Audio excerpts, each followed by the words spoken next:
কেন্দ্র দেখো পরীক্ষা করো কেন্দ্র এবি এবং ব্যাসার্ধ √a স্কয়ার প্লাস, তাহলে দেখো কেন্দ্র দেওয়া আছে ব্যাসার্ধ দেওয়া আছে, সূত্রের মধ্যে বসাই দাও। তাহলে এখানে দেখো বৃত্তের সমীকরণ কি হবে? বৃত্তের সমীকরণ এখানে কেন্দ্র দেওয়া আছে ব্যাসার্ধ দেওয়া আছে, তাহলে বৃত্তের সমীকরণে x - a এর হোল স্কয়ার y - b এর হোল স্কয়ার এবং ব্যাসার্ধের স্কয়ার, বাস অঙ্ক শেষ। তাহলে a - b হোল স্কয়ারের সূত্র কি?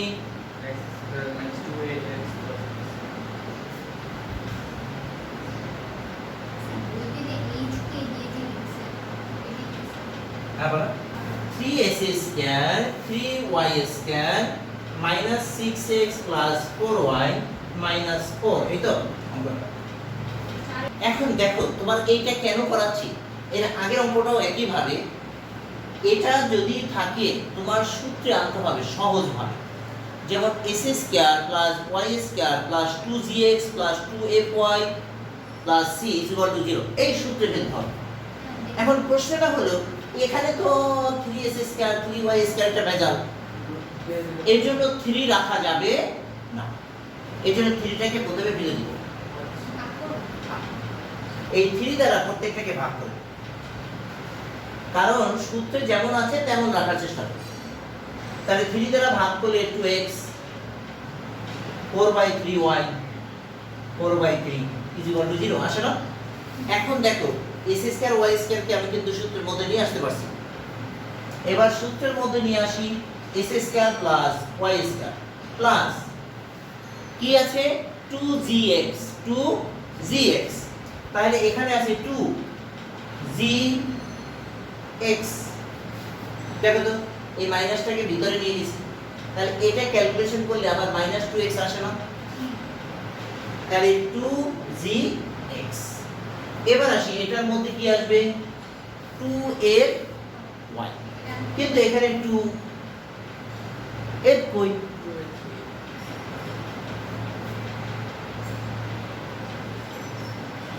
2fy 2 দুগুণে 7 3 তাহলে 2fy বোঝা গেছে কিনা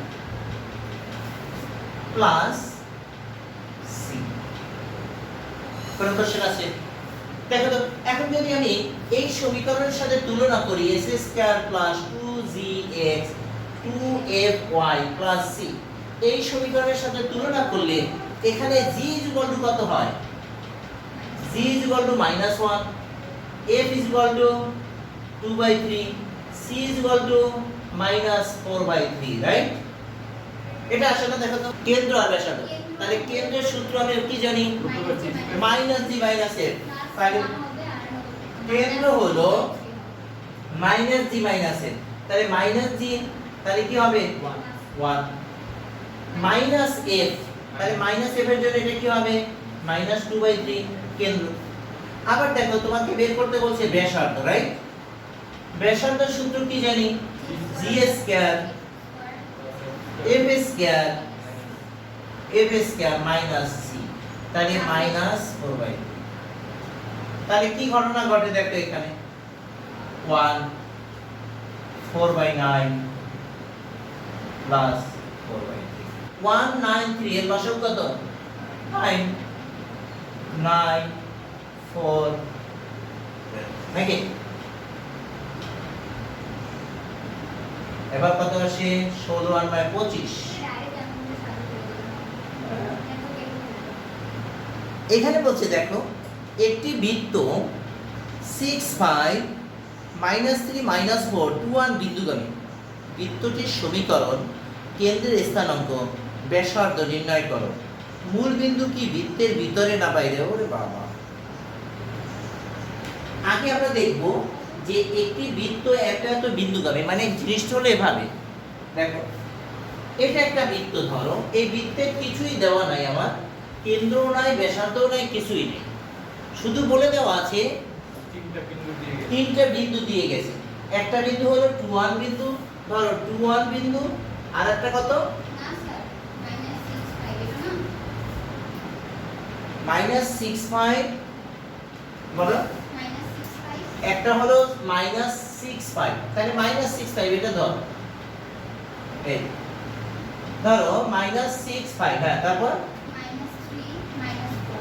মাইনাস 3 মাইনাস 4 তাহলে এই বিন্দুটা হলো মাইনাস 3 মাইনাস 4 তারপর 2 1 এটা ধরো 2 1 না 1 তাহলে আমি বলছিলাম 2 1 না হয় তো এটা এখন দেখো তুমি জানো যে এই বৃত্তের সমীকরণটা কেমন হওয়া উচিত সাধারণ সমীকরণ এভাবে বিন্দু দেওয়া থাকলে সাধারণ সমীকরণ দিয়ে কথা বোঝা যাচ্ছে তাহলে বৃত্তের সাধারণ হলে আমরা দেখো আমরা জানি বৃত্তের সমীকরণ কি হবে s square y square 2gx 2fy c 0 তাহলে এখানে যদি আমি এটা বসাই দেই -6 বিন্দু দিয়ে যাবে তাহলে এই কথার অর্থ কি মানে x এর y এর জায়গায় 6 -6 বিন্দু আমি বলি x এর পরিবর্তে -6 বসাও y এর পরিবর্তে 5 বসাও 2g x -6 2f y 5 c 0 36 25 12g 10f 36 আর 25 কত আসে 100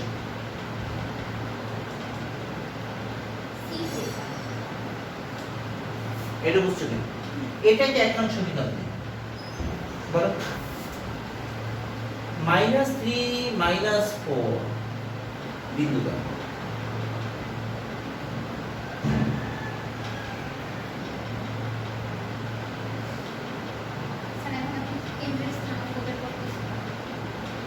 কিচ্ছু বের করি না আমি খালি সমীকরণ বের করতেছি -4 তাহলে এবার দেখো 9 16 -6j -8a c = 0 তাহলে 25 6j 8a c = 0 এটাকে 2 নং সমীকরণ দাও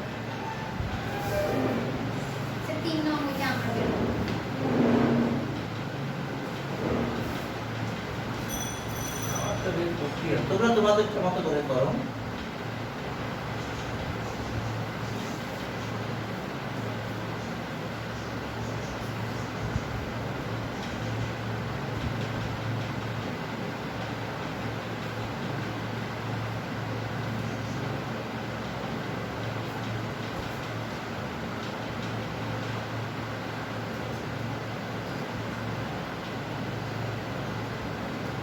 এবার মিল এবার দেখো তোমার উদ্দেশ্যটা থাকবে 1 2 3 এই তিনটা সমীকরণ দিয়ে GFC এর মান এখন তিনটাই অজানা তাহলে এটা কি বের করা সম্ভব সম্ভব না তাহলে তোমার প্রথম কাজ হলো যে আমি এই দুইটা সমীকরণ দিয়ে c টাকে বাদ দিয়ে আবার দুটো সমীকরণ তৈরি করব যার মধ্যে GFC থাকবে তাহলে GFC মান বের হয়ে যাবে তাহলে একটা কাজ করো তুমি 1 থেকে 2 বিয়োগ করে দাও এবার দেখো 1 থেকে 2 বিয়োগ করে দাও 1 থেকে 2 বিয়োগ করে পাই 1 থেকে 2 বিয়োগ করে পাই তাহলে বিয়োগ করলে কত আসে দেখো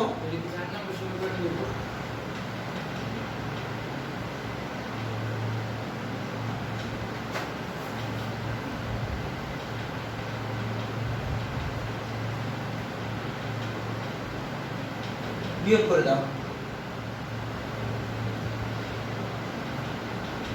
তাহলে প্লাস সি মাইনাস সি কাটা যায় তাহলে এখানে কত আসে দেখো তো 61 থেকে 25 গেলে থাকে বলো 36 12 থেকে 6g কত আসে 18f = 0 নাকি এখান থেকে একটা কাজ কর তুমি 6 ফেলে দাও 6 দিয়ে ভাগ করে দাও 6g 3f = 0 তুমি এটা আর গুণন পদ্ধতিও করতে এবং প্রতিস্থাপন পদ্ধতি অপনয়ন পদ্ধতিও করতে পারবে আমি একটা কাজ করি g ইজ ইকুয়াল টু কত, g টাকে উপাশে নিয়ে যাবে 6 প্লাস 3f। এটা বুঝতে পারছো কিনা দেখো তো, এটা 4 নং সমীকরণ। 2 থেকে 3 বিয়োগ করো,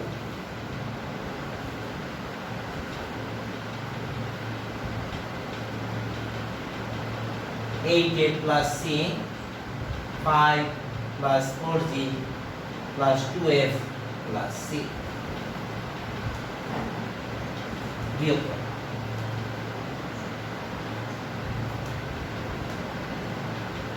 তাহলে এখানে দেখো 25 থেকে 5 গেলে থাকে 20, 10g 10f is equal to 0। এখানে 10 ফেলে দাও, 2g f 0। এখানে g এর মানটা যদি এখানে বসাই দেই তাহলে f এর মানটা পেয়ে যাব না। তাহলে এখানে দেখো কি আসে, 2 মাইনাস g এর পরিবর্তে বসাই দাও 6 plus 3f, f is equal to 0। 6 minus 3f minus f is equal to 0। তাহলে এখানে আসে মাইনাস 4 মাইনাস, তাহলে minus 4f is equal to 4f is equal to minus 1। তাহলে f এর মান এখানে বসাই দাও, g is equal to 6 plus 3 into minus 1 সমান সমান 3। এবার g এবং f এর মান যে কোনো একটা সমীকরণে বের করে দাও, c এর মানটা বের হয়ে যাবে। তাহলে এখানে লেখো, অতএব g f এর মান 3 নঙে বসাই দাও, 3 নং সমীকরণটা ছোট, বসিয়ে পাই।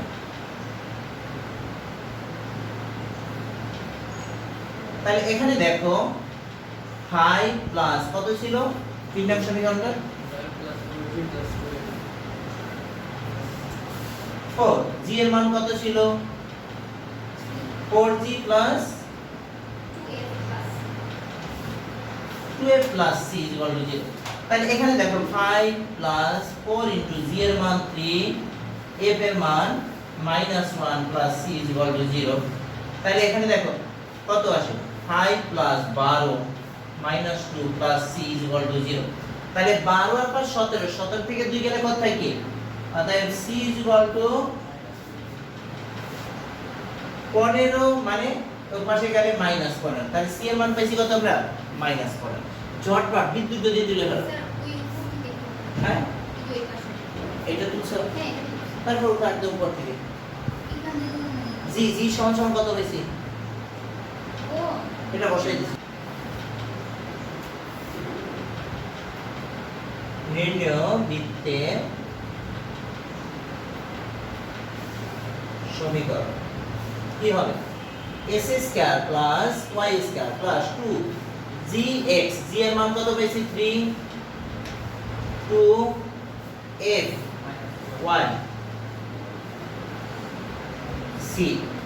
তাহলে s square y square plus 6g 2y is equal to 0। 6x sorry 6x। এরপর কি বলছে দেখো তো একটু,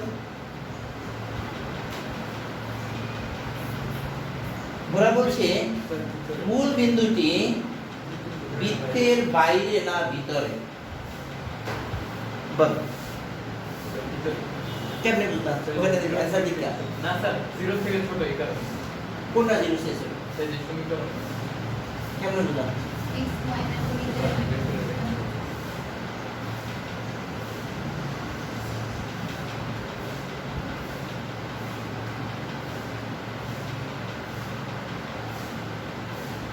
দেখো এটা বের করতে হবে, তুমি এভাবে আন্দাজে বললে হবে না। বেরই তো করছি স্যার। কেমনে,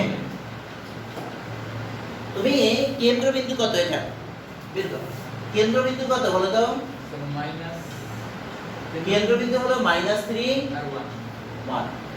কেন্দ্রবিন্দু হতে মূল বিন্দু দূরত্ব, 1 এটার ব্যাসার্ধ কত একটু দেখো তো, ব্যাসার্ধ কত, g স্কয়ার, g স্কয়ার মানে কি 3 -3 f স্কয়ার মাইনাস মাইনাস 6 তাহলে কত 9 এর 10 25 মানে 5 রাইট 5 এখন দেখো -3 1 বিন্দু হতে 0 0 মূল বিন্দুর দূরত্ব কত হবে দেখো তো -3 -0 এর হোল স্কয়ার 1 0 এর হোল স্কয়ার সমান সমান এটা আসে 9 এটা আসে 1 মানে রুট তাহলে ব্যাসার্ধের চেয়ে যদি দূরত্বটা ছোট হয় তাহলে অবশ্যই মূল বিন্দুটাকে বৃত্তের ভিতরে অবস্থিত। কথাটা বোঝা নাই? আমরা জানি এটা বৃত্ত, এই কেন্দ্র হতে এই পর্যন্ত দূরত্ব ব্যাসার্ধ। কথাটা বুঝেছে? তাহলে আমরা দেখলাম কি এইখান থেকে এই পর্যন্ত যদি আসে, এখান থেকে এই পর্যন্ত যদি আসে তাহলে সেটা হলো বৃত্তের পরিধির উপরে, কিন্তু মূল বিন্দুটার দূরত্ব আছে এখান থেকে একটু একটু, তাহলে অবশ্যই এটা কেন্দ্রের ভিতরে অবস্থান করছে, মানে বৃত্তের ভিতরে অবস্থান করছে। নতুবা তো এটা, আর যদি এটা বড় হতো, এটা যদি বড় হতো এটার চেয়ে, তাহলে সে বাইরে অবস্থান করছে। কথাটা বুঝছো না বুঝনি? বুঝছো? তো বের করছি যে এই আগে। তাহলে আমরা অঙ্কগুলো বুঝতে পারছি কিনা যতটুকু করাইছি। এখন দেখো তোমরা যতগুলো পারবে করে আসার চেষ্টা করবে, আগামী ক্লাসে আমরা ইনশাআল্লাহ টেনে দেবো ধুমধাম।